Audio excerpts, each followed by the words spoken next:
ऐसा मालूमात हुए कि ऐसे 7 जगह पे मशीन गए हुआ था और वहाँ पे इन्होंने ना उम्मीदवार को फोन किया, ना उम्मीदवार के प्रतिनिधि को फोन किया और वहाँ पे ये मालूम हो गया कि अंदर को जानकारी दी गई और अंदर की जानकारी में लाके वहाँ पर ये सीधा उम्मीदवार को ये बताना जरूरी है, उम्मीदवार के प्रतिनिधि को, जब मशीन बदली जाती है खराब होने के कारण ऐसे 7 जगह पे कंप्लेंट करने के बाद भी वहाँ पर उम्मीदवार के किसी प्रतिनिधि को बुलाया नहीं।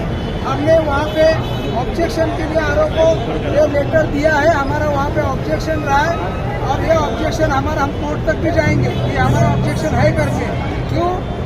देखो, लोकशाही में एक है कि होना चाहिए, पारदर्शिता होनी चाहिए, लेकिन हम भी महायुति में, हम राष्ट्रवादी कांग्रेस पार्टी महायुति में ही है, लेकिन एक बात पक्की है कि यहाँ पर जिस तरह से अंदर में यहाँ पे बीजेपी ने जिस तरह से मुंबई में इस तरह का जो निकाल लिया है, इसके खिलाफ हम कोर्ट में भी जाएंगे। मला एकच प्रश्न आहे की हे इलेक्शन जर का महानगरपालिकेचा मग त्या उमेदवाराला का बोलवलं गेलं नाही?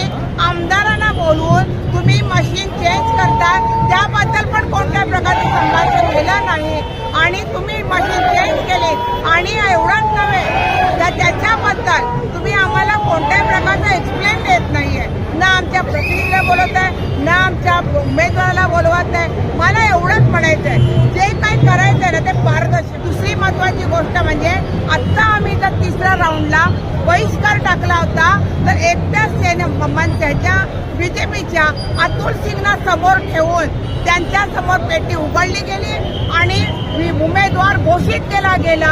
हे आम्हाला मान्य नाही, आम्ही हा विषय मानत नाही आणि जर का ते हे जर सगळी यंत्रणा जर का इलेक्शन कमिशन जर का बीजेपीला विकलं गेलं असेल तर मी म्हणते इलेक्शन मी करता कशाला? त्यापेक्षा आपापले उमेदवार द्या आणि महानगरपालिका चालवा।